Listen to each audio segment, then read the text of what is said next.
En jouant, les enfants subissent de temps à autre des blessures légères.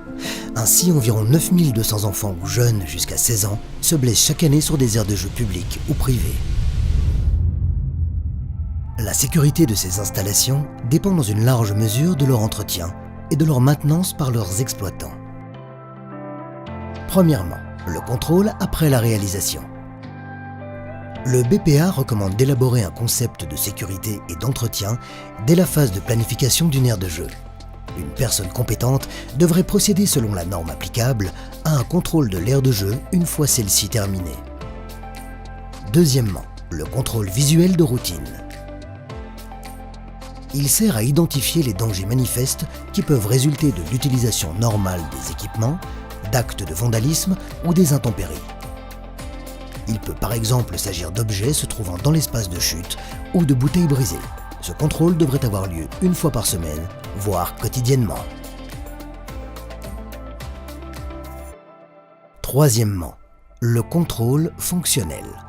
Il devrait être effectué tous les 1 à 3 mois ou selon la fréquence indiquée par le fabricant.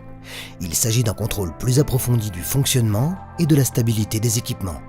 Il porte notamment sur les éléments suivants: propreté, garde au sol des équipements, fondation apparente, arêtes vives, parties manquantes, usure excessive ou encore solidité de la structure.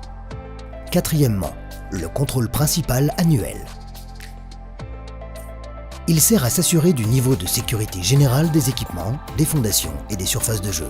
Il doit être effectué par une personne compétente selon les indications du fabricant. Cette personne chargée du contrôle et de la maintenance devra posséder les connaissances nécessaires en la matière, qu'elle aura par exemple acquises dans l'un des cours que le BPA propose. Les enfants étant ce qu'ils sont, il est inévitable qu'ils subissent des blessures en jouant. Il est donc de notre responsabilité de veiller à la sécurité des aires de jeu pour que ces blessures restent légères et qu'il ne se produise pas d'accidents plus graves. Vous trouverez plus d'informations et de recommandations sur bpa.ch.